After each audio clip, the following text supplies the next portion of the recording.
Qu'on y vienne attiré par ses temples légendaires ou ses plages paradisiaques, le Cambodge regorge de trésors.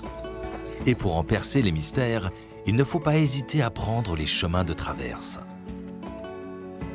Terre imprégnée de rituels et de croyances, le pays a pris le virage de la modernité, comme en témoigne sa capitale, Phnom Penh.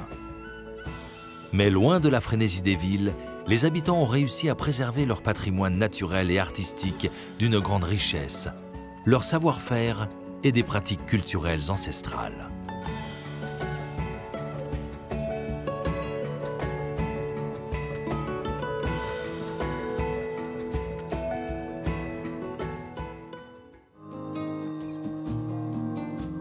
Le Cambodge est niché entre la Thaïlande et le Vietnam, deux pays sur lesquels s'étendait l'Empire Khmer. Notre voyage débute à Siem Reap, où se trouve le légendaire site d'Angkor. Angkor a été la capitale de l'Empire Khmer de 802 à 1432. À son apogée, elle comptait 1 million d'habitants. Les centaines de temples que l'on peut admirer aujourd'hui ne représentent que la partie sacrée de l'ancienne cité. Les palais et tous les bâtiments construits en bois ont disparu depuis longtemps. Les rois khmers ont instauré le culte du roi-dieu, le Devaraja. Ce sont aussi d'infatigables bâtisseurs. Angkor Wat, construit à l'initiative de Suryavarman II, symbolise l'apogée de la civilisation khmer. Ce temple est devenu l'âme et le cœur du Cambodge. Le monument a nécessité l'emploi de 300 000 ouvriers et l'aide de 6 000 éléphants. La population cambodgienne est très attachée à ce site. Certains n'hésitent pas à louer des costumes traditionnels pour apparaître en photo devant le temple.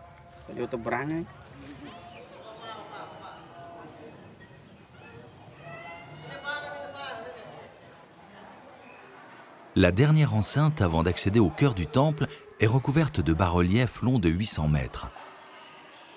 Ils illustrent des scènes d'épopées indiennes et les exploits guerriers du roi Suryavarman II. Le temple compte un labyrinthe de galeries. Certaines renfermaient des centaines de statues. Une grande partie a été dérobée lors des dernières guerres.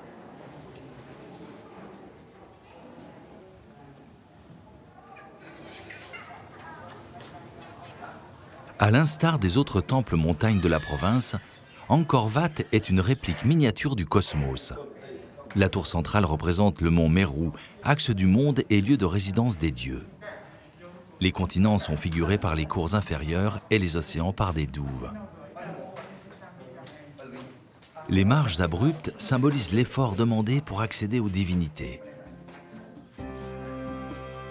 La tour centrale, haute de plus de 65 mètres, donne à l'ensemble sa somptueuse unité.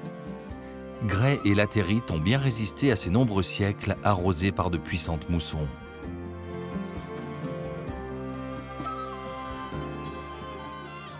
La cité reste un centre spirituel actif.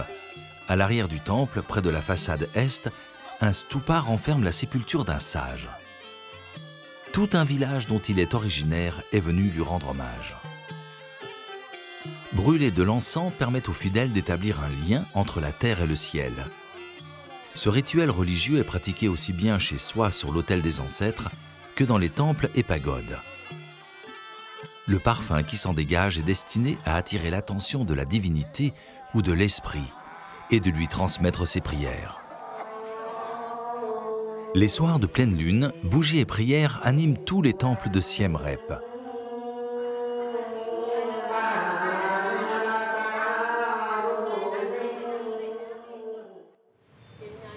Au tournant du XXe siècle, l'école française d'Extrême-Orient s'est vue confier les premières fouilles du site d'Angkor. On retrouve encore l'influence architecturale des colonisateurs dans quelques rues de Siem Reap.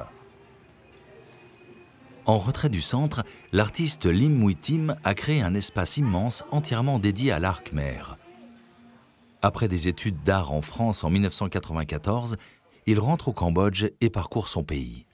Ma volonté était d'apprendre, surtout, et de connaître un peu plus la culture de mon pays. Du coup, en voyageant, en discutant avec des villageois, dans des contrées les plus reculées du pays, c'est uniquement par l'intermédiaire des objets et des ambiances, on va dire, de leur habitat, qui m'avait permis de mieux appréhender cette culture. Il expose aussi ses propres créations, très largement inspirées de la culture khmère. C'est d'abord le constat qu'il y a un très très grand vide au niveau culturel et artistique au pays après des années de guerre. Donc, et comme avec mon bagage artistique et technique de France, j'avais cette idée assez rapide, assez spontanée, de nous organiser pour former les jeunes donc à ce secteur culturel, qui pour moi est primordial. Parce qu'on n'est quand même pas loin du site encore, et du coup la filiation me paraissait assez directe. Parmi les traditions qu'il a souhaité préserver, l'art du laquage occupe une place importante. Cette technique est employée aussi bien pour décorer que pour protéger les objets en bois. L'idée était quand même de pouvoir s'approprier des formes et comment le transformer et l'adapter à un contexte beaucoup plus contemporain. Puisque malgré tout, j'étais comme éduqué en France. Du coup, cette visée contemporaine est restée comme très présente.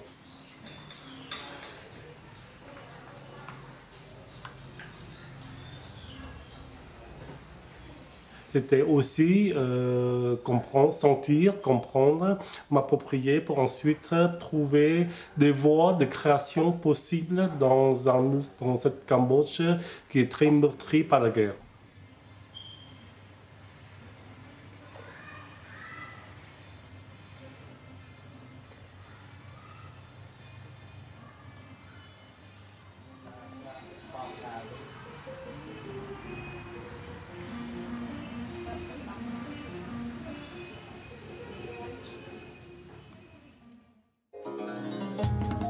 Le génie des différents constructeurs de la cité d'Angkor se constate aussi par leur création d'un réseau hydraulique sophistiqué.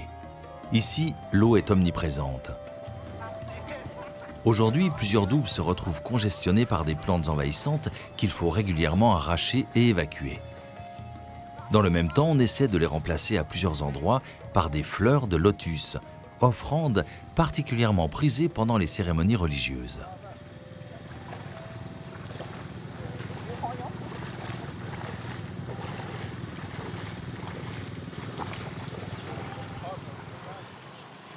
Un pont spectaculaire enjambe les douves pour accéder au site d'Angkor Thom. Entièrement borné de sculptures, il représente la bataille mythique des 54 dieux et des 54 démons.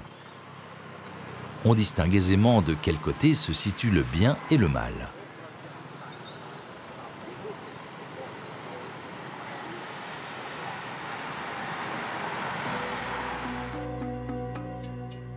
Angkor Thom est la dernière capitale de l'Empire khmer. Le site s'étend sur près de 9 km². Le Bayon en est le cœur. Imaginé par le roi Jayavarman VII, il incarne le passage de l'hindouisme au bouddhisme Mahayana. On le surnomme le temple au visage avec ses 54 tours ornées de 216 visages souriants. Le lieu révèle sa splendeur à mesure qu'on approche. Cet édifice, comme beaucoup d'autres, était complètement enfoui dans la jungle. Il a fallu du temps aux chercheurs pour comprendre qu'il représentait le centre de la cité d'Angkor Thom.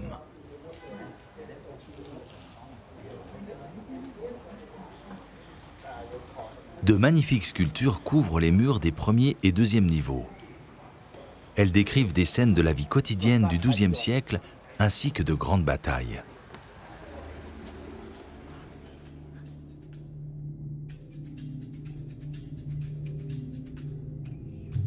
Un peu à l'écart et encore dissimulé par la végétation, le Taprom intrigue. Il a été complètement englouti par la jungle, laquelle rappelle son incroyable conquête et domination sur la pierre.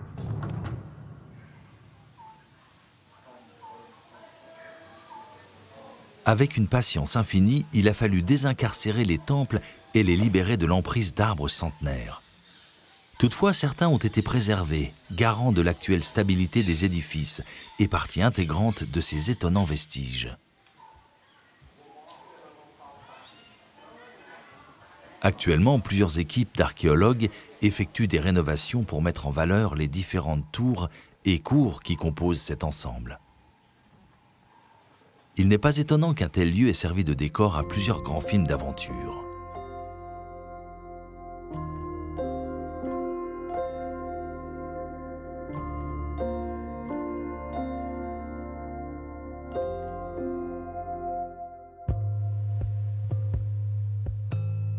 À une petite heure de route de Siem Reap, nous parvenons au village de Bostor, au Kulin Elephant Forest, où le franco-cambodgien David Pio a créé un sanctuaire accueillant des éléphants.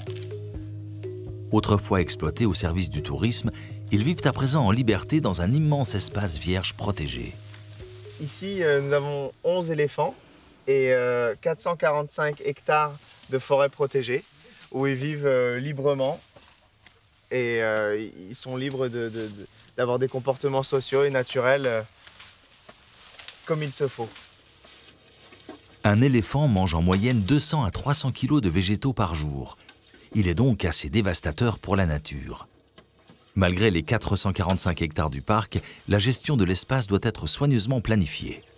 C'est tout ce qui concerne une vie saine pour un éléphant, c'est-à-dire la promotion d'un comportement social, un épanouissement mental, un soutien de santé. On s'occupe de tous leurs maux de ventre, leurs égratignures, tout ça. Vraiment tout pour s'assurer qu'elles peuvent vivre le plus longtemps possible.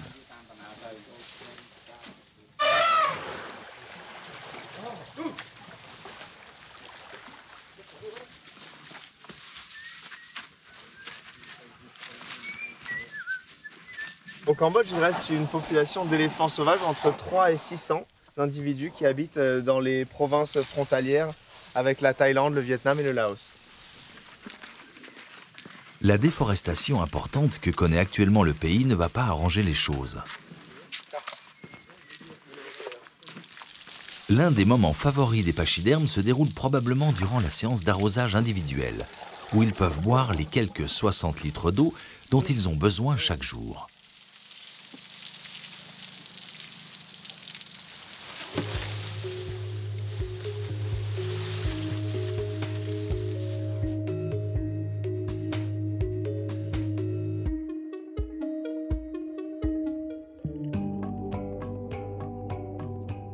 Difficile d'imaginer que nous avons maintenant atteint la plus grande réserve d'eau douce du sud-est asiatique, le lac Tonlé Sap.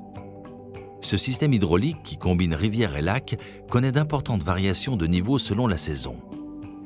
En période sèche, comme c'est le cas actuellement, les eaux sont basses et la végétation a conquis une bonne partie des environs. Dans le village de Prek Toal, toute la vie se passe sur l'eau. L'école, les petits commerces, le village entier flottent quelle que soit la hauteur du lac. Ces eaux fluctuantes constituent un énorme réservoir de poissons, malheureusement menacé par la surpêche et la construction des barrages géants sur le Mékong en Chine. Les petits poissons sont très prisés pour la préparation du praok, une pâte à base de poissons salés et fermentés. Utilisée à l'origine pour conserver les prises, c'est devenu un condiment puis un plat. Nous préparons du praok. C'est du poisson fermenté. Nous l'exportons en grande partie vers la Thaïlande. Ils nous l'achètent à un bon prix. À longueur de journée, munis de hachoirs et de gants de protection, toute la famille débite de petits morceaux.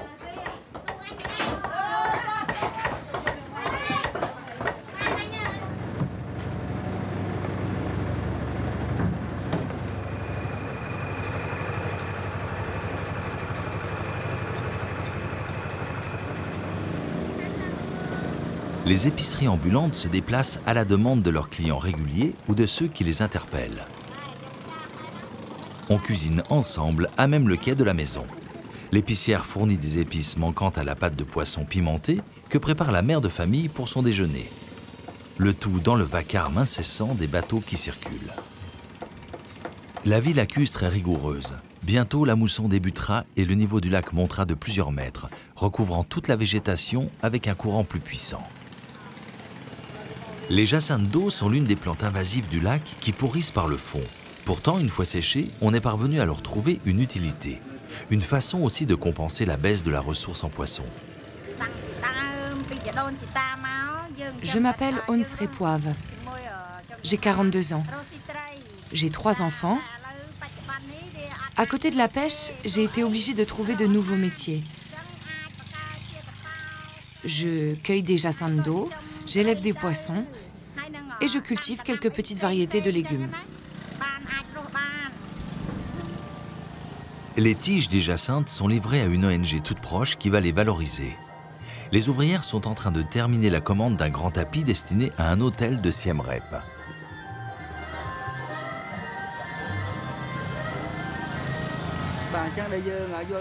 Sur le lac, la jacinthe d'eau est une des plantes qui menacent l'environnement et ne présente que peu d'intérêt. Nous avons monté un projet qui s'appelle l'atelier des jacinthes d'eau. Nous utilisons des tiges pour ensuite les tresser et réaliser ainsi différents objets selon les besoins de nos clients. Une partie des revenus ira aux familles, une autre à l'association qui préserve l'environnement du lac. Entre la pollution et la multiplication des grands barrages, les menaces ne manquent pas.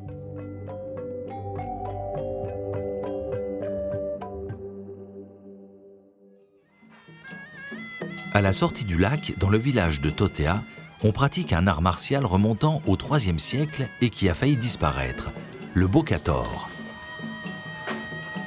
Le cérémonial et la préparation se font avec minutie et respect.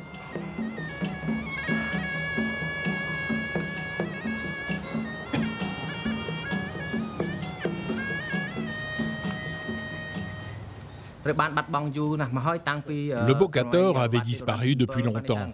On pense depuis l'époque de Jayavarman VII, c'est-à-dire après l'abandon d'Angkor. Et ensuite, il y a eu les guerres. Cependant, grâce aux témoignages des bas-reliefs d'Angkor Wat, nous avons pu, avec l'aide de gens âgés, à qui on avait transmis quelques mouvements, reconstituer plusieurs enchaînements. Nous avons regroupé toutes ces informations en les comparant avec les bas-reliefs d'Angkor Wat pour obtenir quelque chose de pertinent.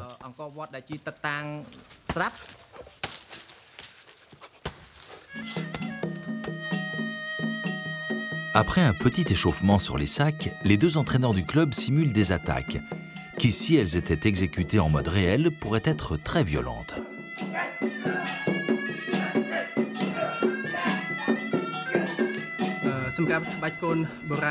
Cet art martial traditionnel khmer présente beaucoup d'intérêt pour la santé. Notre corps est plus solide. Lorsque l'on s'entraîne et que l'on combat, il développe le courage. Et si des circonstances dangereuses l'exigent, nous pouvons l'utiliser pour nous défendre. Grâce à tout ce travail de reconstitution, de nombreux jeunes ont été attirés par cette discipline spectaculaire, assurant ainsi sa pérennité.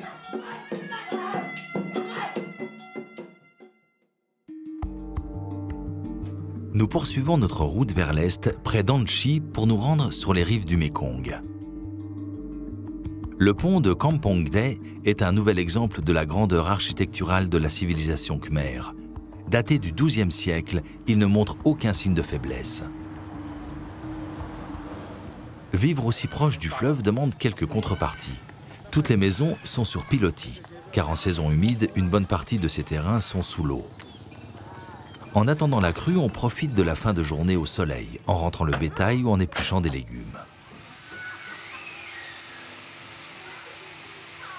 Ici, un villageois termine un enclos pour les coqs de combat. Le fourrage des animaux est lui aussi préservé en hauteur. Du riz fraîchement récolté à proximité du fleuve est en train de sécher. Anchi est aussi connu pour sa fabrique de maisons et de meubles en bambou. Ils sont récoltés sur les berges du Mékong où ils poussent à foison. Les cannes de bambou sont baignées dans un bain à la composition restée secrète qui élimine tous les parasites éventuels et préserve leur longévité. Elles sont ensuite stockées et séchées au soleil pendant plusieurs jours.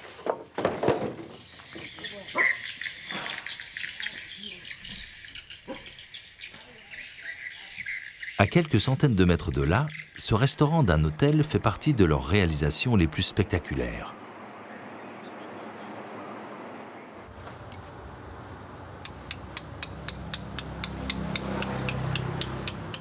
Le bouddhisme au Cambodge existe essentiellement sous sa forme Theravada, à laquelle adhèrent plus de 95% de la population. Que l'on soit commerçant ou particulier, posséder un grand Bouddha est un signe important de dévotion et de spiritualité. Celui-ci pèse près d'une tonne. Oui, c'est de la roche naturelle. Il faut compter 20 jours à 2 personnes pour obtenir ce résultat.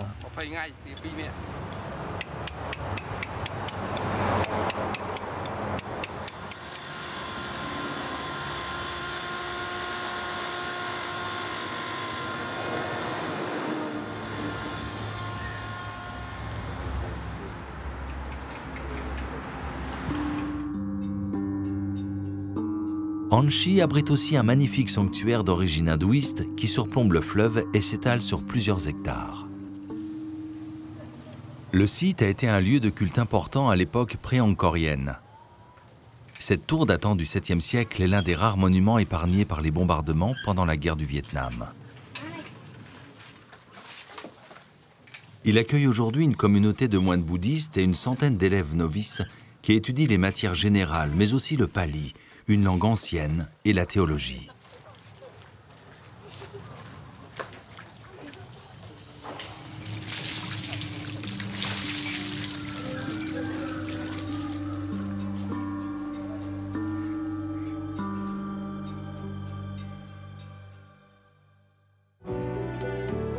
Un peu plus au nord, le Mékong prend ses aises en s'évasant sur plusieurs kilomètres. Durant la saison sèche, les agriculteurs investissent les parties alluvionnaires pour faire pousser du tabac.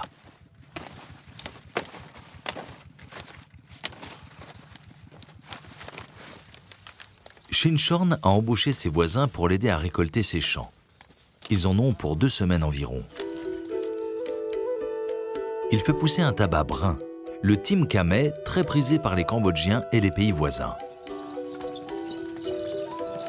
Selon ses moyens, on charge la récolte du jour sur une charrette à bœufs ou à bord d'un mototracteur.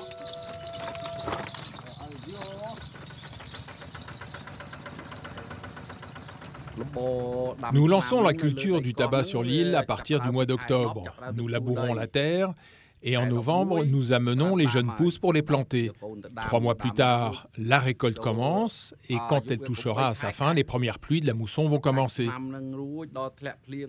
Nous labourons à nouveau la terre et il sera encore temps de semer du sésame. Et lorsque la récolte du sésame est terminée, les crues commencent et toutes ces terres seront noyées.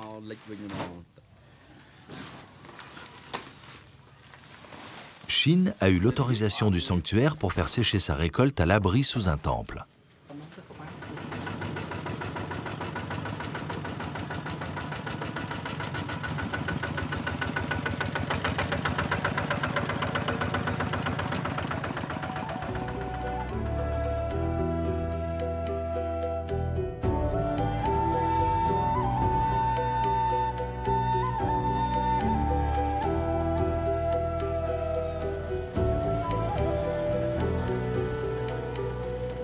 Pour se rendre sur l'île de Koh Trong, située au milieu du Mékong, un peu plus au nord, la seule solution est d'emprunter un bac. L'embarcation, à bout de souffle, a l'avantage de mettre ses passagers au diapason de l'île. Leur destination est un havre de paix, sans voiture et très calme.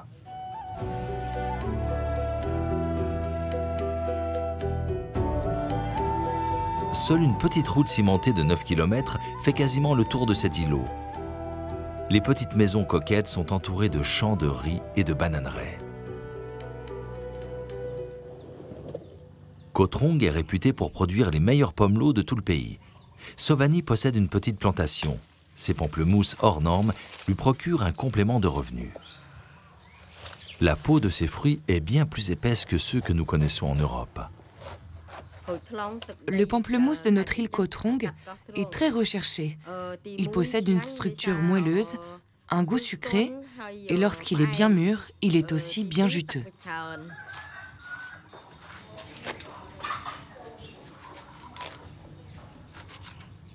Les champs de riz ont été moissonnés pour la plupart.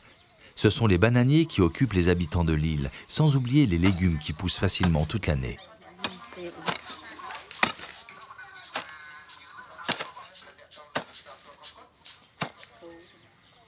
Cette terre riche en alluvions permet de cultiver de grands champs de basilic de toutes sortes, très utilisés dans la cuisine quotidienne. Ces plantes seront vendues sur le marché de Krathié.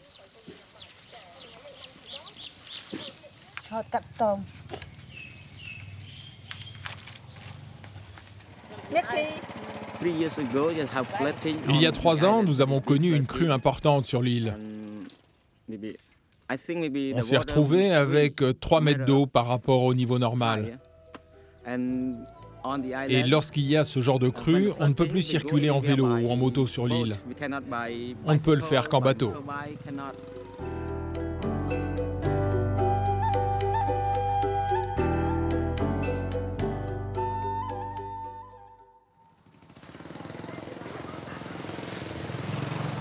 En remontant le fleuve par le nord, nous parvenons à Shlong, une ville qui a longtemps su tirer profit du traitement et du commerce de caoutchouc.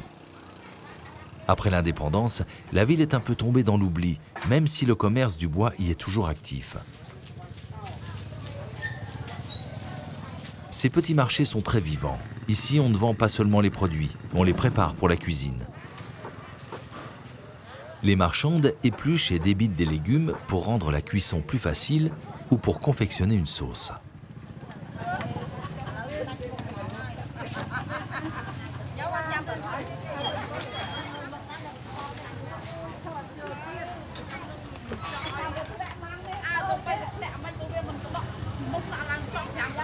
Les poissons du fleuve sont soit vendus frais, soit séchés et conservés dans le sel ou encore grillés sur place.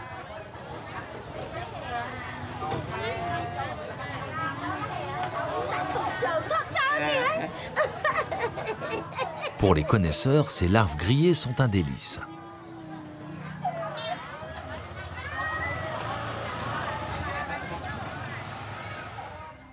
Dans le prolongement du marché, le relais de Shlong est un des rares bâtiments coloniaux encore en bon état. Il a été construit en 1916 par un riche commerçant de Krathié durant la période française du protectorat. Il a récemment été restauré et a retrouvé sa couleur d'origine avec ce jaune crème moutarde, si caractéristique des bâtiments de l'Indochine. Il abrite aujourd'hui un hôtel.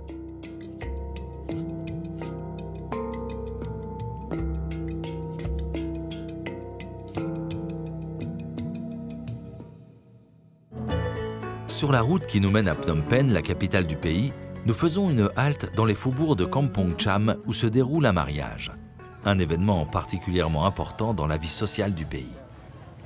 Parents et proches se sont regroupés à quelques centaines de mètres des lieux de la cérémonie pour défiler avec tous les cadeaux et les présents destinés aux mariés.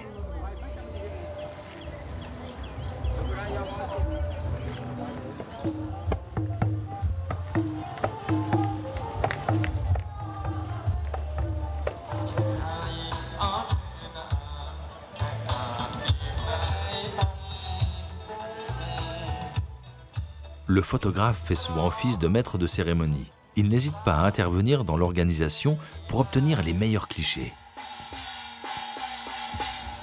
Chai Sofek, la mariée, fait son apparition avec les demoiselles d'honneur.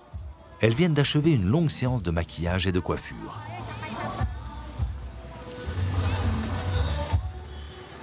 La mariée salue respectueusement tour à tour sa famille et sa belle-famille. Puis, avec Noam Chuneng, son futur époux, ils saluent leurs invités.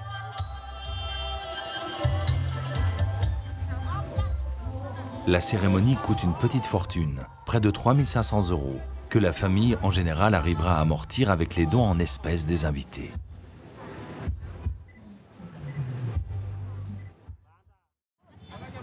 Sur la route de Phnom Penh, l'incontournable marché de Skun propose des mets délicats. Les vers et autres chenilles grillées n'impressionnent plus grand monde. Ce qui attire le plus les Cambodgiens, ce sont les migales. Ces araignées géantes étaient une source de protéines bienvenue pendant la guerre. Depuis, on leur prête des vertus médicinales multiples. À proximité, Udong a été l'ancienne capitale du pays entre 1618 et 1866. Au pied d'une colline sur laquelle se trouve une nécropole royale, la pagode Preah Arthros abrite une statue de Bouddha spectaculaire. Non loin de là se trouve un village où l'on crée des objets magnifiques.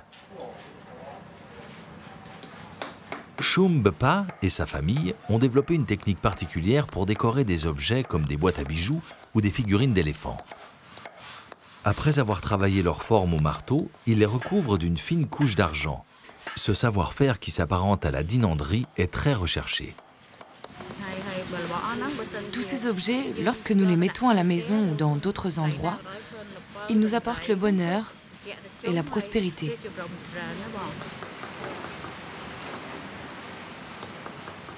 Il y a des éléphants partout.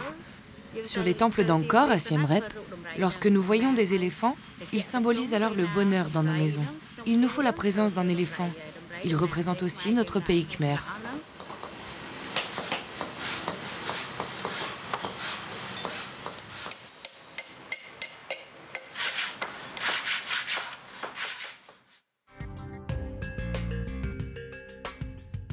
La vitalité de Phnom Penh a de quoi surprendre. En quelques années, des gratte-ciel ont surgi au confluent du Mekong et du Tonlé Sap. À force de résilience, elle est devenue une capitale moderne en plein essor.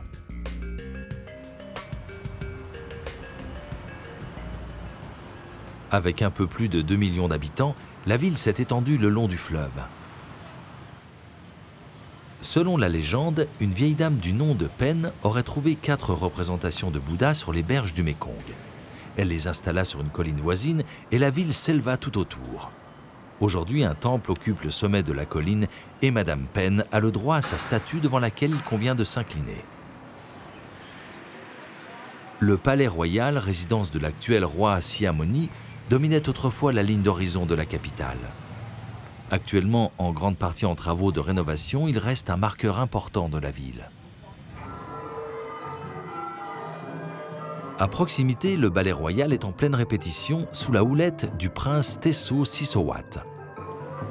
Avant chaque séance, élèves et professeurs viennent se recueillir devant le portrait de la princesse Bupa Devi, qui a été longtemps la directrice du ballet royal après en avoir été une danseuse étoile.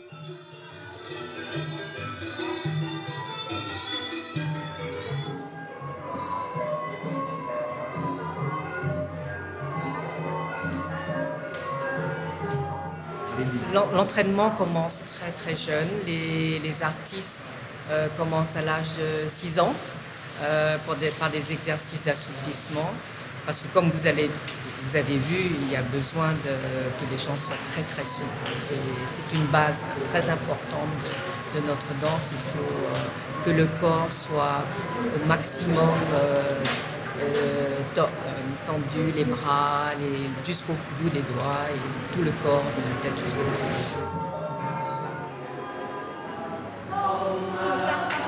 La préparation pour les grandes danses du répertoire que l'on exécute au palais pour honorer des visiteurs prestigieux demande beaucoup de temps. Il n'y a pas de boutons ou de bandes velcro sur les costumes. Chaque assemblage de tissus doit être cousu. Il n'y a pas non plus d'enregistrement sonore. L'accompagnement musical se fait en temps réel avec un orchestre. La danse de Sovan Macha, ou danse de la sirène dorée, fait partie de la légende indienne du Ramayana. Le dieu singe essaie de construire un pont dans l'océan pour rejoindre le Sri Lanka avec des pierres, mais la sirène n'est pas d'accord. La danse Apsara est une danse nationalement connue et fait partie absolument de notre identité culturelle. Et chacun de nous connaît cette danse et aime sa danse parce qu'elle est le témoignage de ce qui est gravé sur les temples d'Angkor.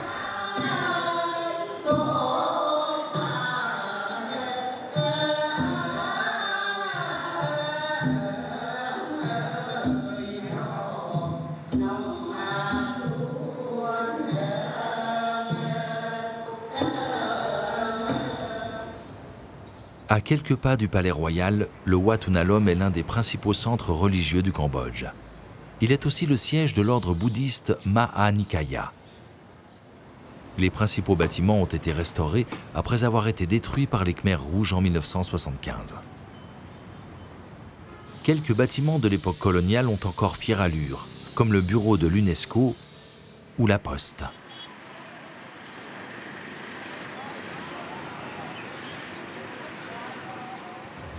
Le marché central, qui date des années 1920, exhibe encore ses bâtiments de style art déco.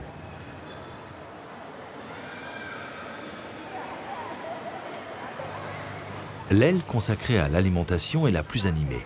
L'atmosphère y est envahie de toutes sortes de parfums et d'odeurs. Mets grillés, sauce soja, basilic, noix de coco et bien d'autres saveurs alléchantes.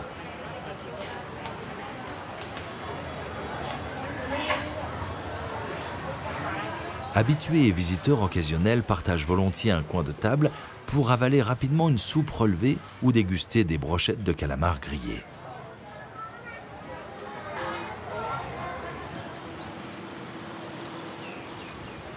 Voisin du Palais Royal, le Musée national du Cambodge a été fondé par l'archéologue français Georges Grolier.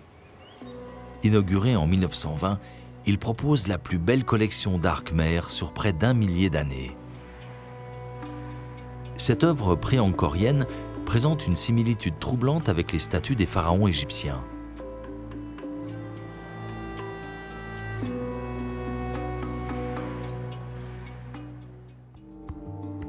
On ne peut quitter la capitale sans rendre un hommage à toutes les victimes du génocide de Pol Pot en 1975. Le lycée Tuol Svay Prey, plus connu sous le nom de S21, a été transformé par les Khmers rouges en prison de haute sécurité.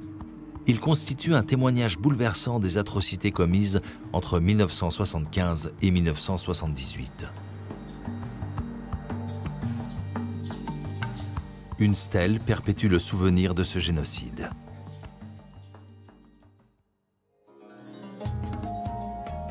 À l'extérieur de la ville, sur une île du Mékong, Kodash est connue comme l'île de la soie. Encore récemment, chaque maison, ou presque, avait son atelier de tissage en sous-sol. Mais les produits importés ont fait disparaître les fermes de verre à soie et de nombreux ateliers. Ici, on confectionne notamment des tenues d'apparat sophistiquées.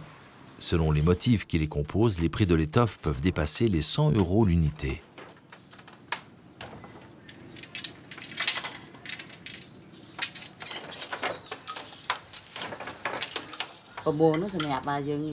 Ces tissus en soie servent à faire des robes de mariage.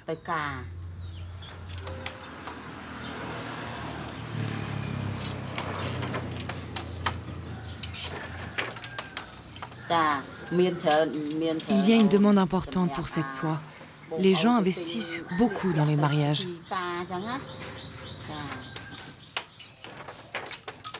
La soie est désormais importée du Vietnam et les produits de confection venus de Chine ont mis à mal le marché.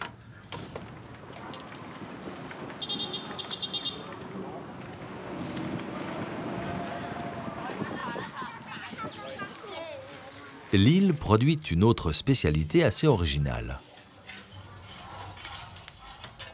Dans ces grands bacs, on fait cuire à longueur de journée du tofu, cette spécialité asiatique à base de soja, un condiment très utilisé dans la cuisine quotidienne.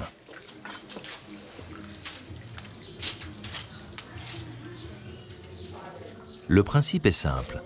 En chauffant, le soja génère une sorte de peau, comme le lait.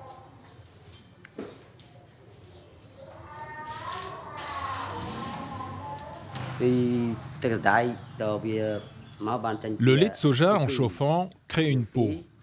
Il faut alors la couper au milieu pour la récupérer et la faire sécher sur les barres. Il faut juste entretenir le feu et on peut ainsi récupérer plusieurs fois dans une même journée les peaux dans un bac. Après les avoir égouttés, il fera sécher sa collecte au soleil pendant une journée. Devenu solide, il n'aura plus qu'à être émietté au-dessus d'un plat.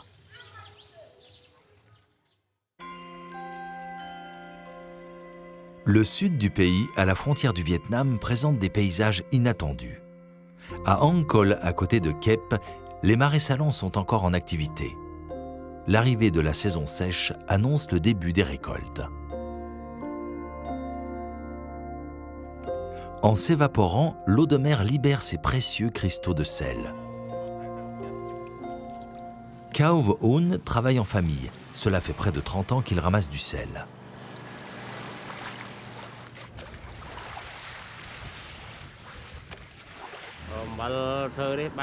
J'effectue 100% de mes récoltes ici sur ces marais salants.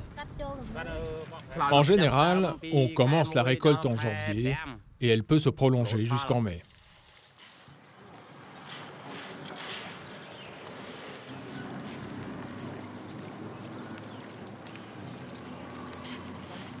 Après une belle matinée ensoleillée, de gros nuages approchent avec un risque de pluie importante. Kaov accélère le pas pour ne pas avoir à faire à nouveau sécher son sel.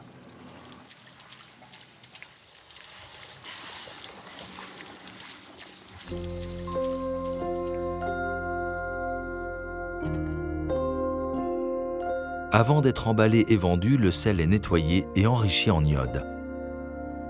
Ces marais salants revêtent ainsi une importance vitale pour le pays.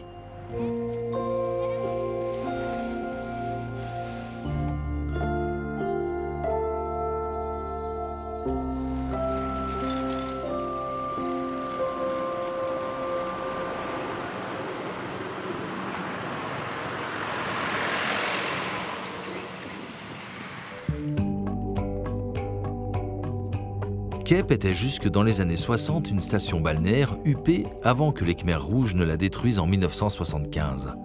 Il ne reste quasiment rien du faste de l'époque. La ville est aujourd'hui principalement fréquentée pour son marché aux crabes bleus. Mais les crustacés se méritent, ils sont pêchés au large à 5 ou 6 heures de bateau de la côte. Chaque jour, les pêcheurs confient le contenu de leur casier aux femmes qui attendent le chaland près du village. Crabes et autres fruits de mer font ensuite l'objet d'âpres négociations entre vendeuses et acheteurs.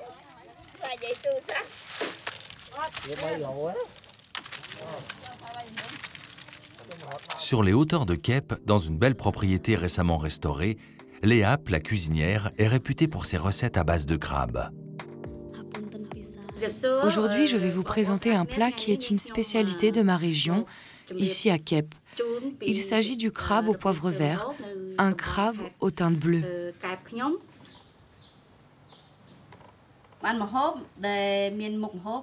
Alors voilà ce qu'il faut. D'abord du poivre, un crabe,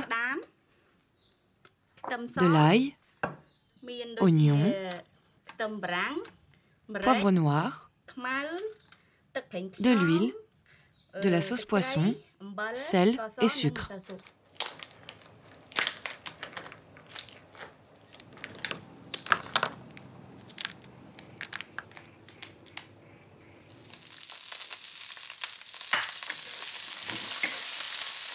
Le poivre vert est un poivre frais qui vient d'être cueilli que l'on peut mettre dans la poêle avec le crabe.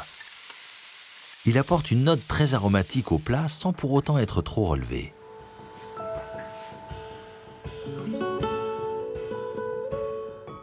La région de Kampot et Kep en particulier sont connues dans le monde entier pour un poivre qui trône dans toutes les cuisines des grands chefs.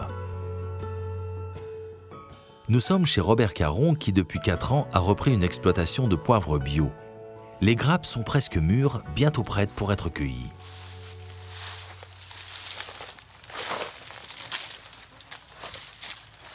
Chaque plant, idéalement, va produire environ 4 kilos. Un plant adulte. Et cette année, c'est ce qui va se passer. J'ai certains plants qui sont très chargés et ça va me donner beaucoup de poivre. Ce que Robert préfère, c'est le poivre rouge, qui est plus compliqué à obtenir car il faut attendre que le grain atteigne sa pleine maturité.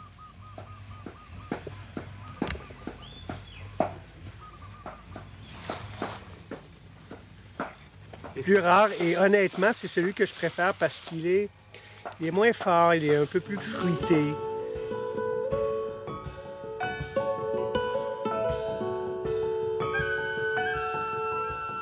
Quelques kilomètres plus bas, la plantation est un domaine qui s'étire sur plusieurs hectares. Cette entreprise familiale a été créée en 2013 par un couple franco-belge, épaulé par un chef de culture qui est dans le poivre depuis 5 générations. La cueillette est sélective et réalisée en fonction de la maturité des grappes.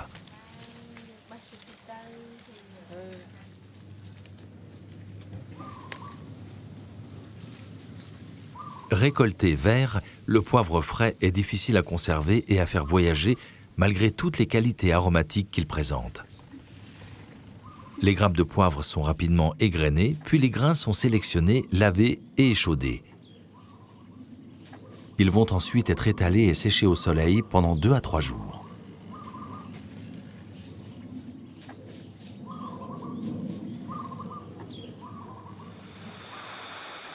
Chaque grappe est égrenée à la main, ce qui permet d'effectuer déjà un premier tri.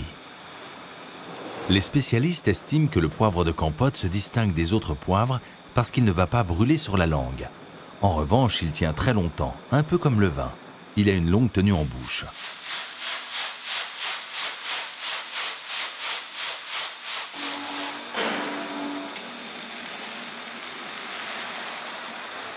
Le goût du poivre varie aussi en fonction de sa couleur, le blanc étant plus puissant que le noir, tandis que le rouge sera plus fruité en raison de sa plus longue maturation.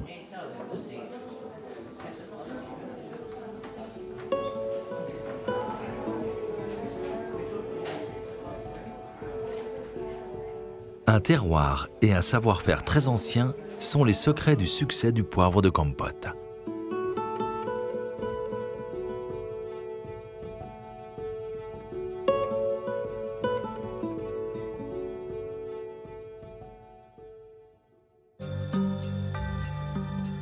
Dans chaque village, il y a une pagode, comme ici au-dessus de Kep.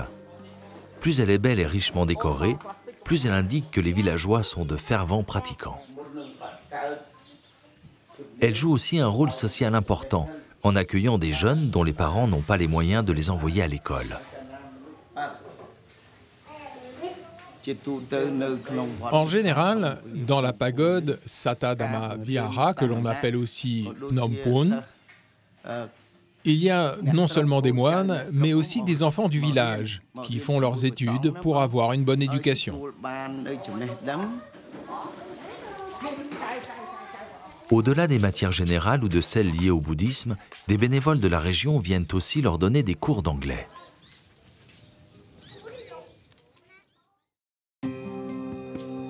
Plus à l'ouest, Sihanoukville comptait parmi les plus belles plages du sud-est asiatique. Mais les récents accords commerciaux signés avec la Chine ont eu pour conséquence de bétonner une partie du littoral.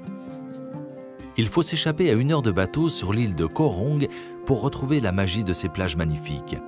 Celle-ci s'étend sur 7 km de long et doit sa notoriété à de célèbres jeux télévisés d'aventure. Des Américains de Survivor aux Français de Koh Lanta, ce paysage de cartes postales attire les marchands de rêves. Le développement du tourisme sur l'île leur doit beaucoup. Koh Rong est traversé par 2 rivières d'eau saumâtre qui serpentent dans la jungle. À l'extrémité de l'une d'elles, le village de pêcheurs de Prek Swai est un peu le cœur de l'île.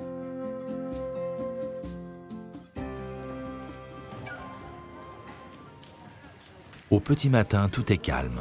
Les pêcheurs sont rentrés de leur sortie nocturne et le village s'anime peu à peu par la présence des femmes et des enfants.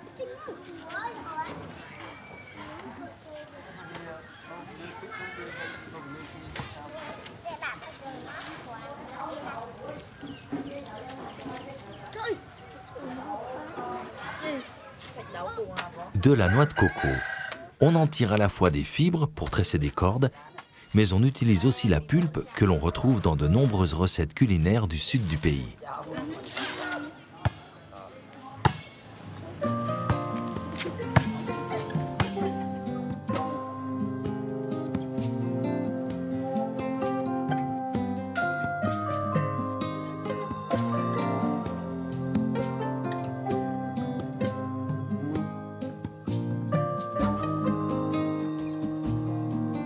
Ce paradis attire bien sûr les convoitises. Il sera bien difficile à protéger.